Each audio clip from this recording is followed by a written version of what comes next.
Hello, my name is Charlie Gusson, and this is my analysis of Nothing Gold Can Stay by Robert Frost. Nature's first green is gold, her hardest hue to hold. Her early leaf's a flower, but only so an hour. Then leaf subsides to leaf, so Eden sank to grief, so dawn goes down to day. Nothing gold can stay. This poem's structure is very simple. It is an iambic trimeter with 4 couplets, AA, BB, CC, and DD.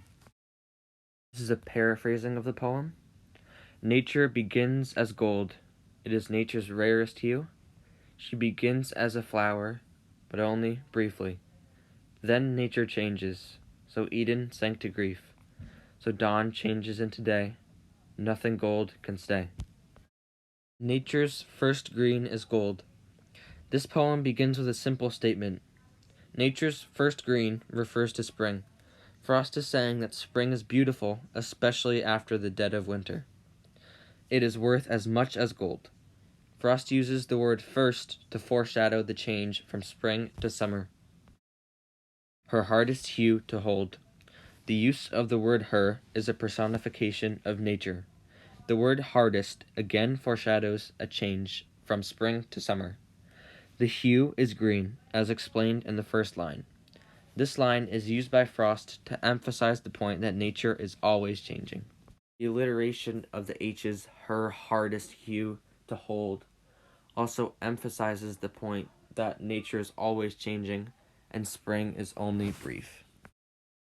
Her early leaf's a flower. This line is a fact and a metaphor. Literally, the flowers of trees in spring turn into leaves in the summer. Metaphorically, Frost is saying that the beginning of nature is as beautiful as a flower. Again, we see the personification of nature with the word her. But only so an hour. This line refers to nature's early leaf from the previous line. The use of the word but marks the point that the foreshadowing was hinting at. The words only and hour exaggerate the idea that nothing is forever and the seasons are always changing. Then leaf subsides to leaf. This line adds on to the previous one. Then is used to continue the facts of the previous line. Nature is always changing. The use of the word subsides continues this feeling of constant change. So Eden sank to grief.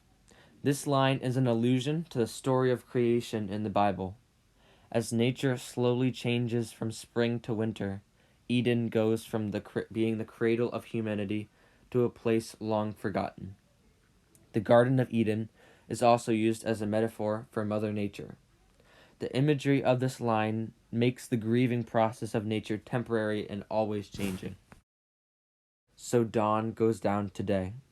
This line emphasizes the constant changing of nature. The repeated use of the word so reminds the reader of the previous line and the constant changing of nature. The use of the words goes down makes the change from down to day a degradation, and that nature is always changing, for better or worse. The alliteration of the D's dawn goes down to day also emphasizes the point that nature is always changing. Nothing gold can stay. This final line concludes the poem with Frost's point. Nature is always changing. Gold is a symbol for all things beautiful, important, and valued. The use of the word nothing gives this line a strong conclusion. There will be no exceptions, and the change of nature is inevitable. The main poetic devices used in Nothing Gold Can Stay by Robert Frost are symbolism, personification, metaphors, alliteration, imagery, paradoxes, and allusion. Symbolism is used several times in this poem. Nature's first green symbolizes spring. Gold symbolizes good things that are important and have a lot of value to them. The Garden of Eden symbolizes nature. Like many other Robert Frost poems, this poem uses personification. In this poem, nature is personified as a mother, like Mother Nature. A metaphor is also used in this poem. In the first line, nature's first green, which we know is a symbol for spring, is compared to gold, which we know is a symbol for importance and value. Alliteration is used twice in this poem. In line 2, there is an alliteration of the H, hardest hue to hold. In line 7, D is the medium of alliteration. Dawn goes down to day. Imagery is also used in this poem. Throughout the poem, the reader pictures gradual changes in nature as the seasons change. First, there is a sprouting of flowers, as winter changes into spring. Then, the vibrant colors of spring and flowers subside into the leaves of summer. There is also a paradox in line 3. A leaf cannot be a flower. However, after a closer inspection, the reader realizes that it is a metaphor. There is also an allusion to the Garden of Eden in line 6, where Eden is personified as Mother Nature. All of these literary devices emphasize the meaning of the poem and help the reader to understand what Frost is teaching. But what does Frost try to convey when he's talking about these rural landscapes? He is teaching the reader that change is inevitable, especially in nature. He's also trying to convey that good things cannot happen without bad things also. As spring is very great and so is summer, there has to be bad things to even it out to make life worth it. Everything must be held in moderation, even the seasons. All of the literary devices support this statement, and they make it seem like the cycle of seasons is a constant rotation between good and bad. Many Robert Frost poems this year seem to have similar settings and literary devices. However, we know that each Robert Frost poem is unique if you dive deep enough. The most similar poems by Robert Frost to Nothing Gold Can Stay are The Need of Being Versed in Country Things, The Woodpile, After Apple Picking, and To Earthward. The need of being versed in country things seems to be very similar to Nothing Gold Can Stay because of the setting, the imagery, and the other literary devices used in each poem. They both show that nature is constantly changing.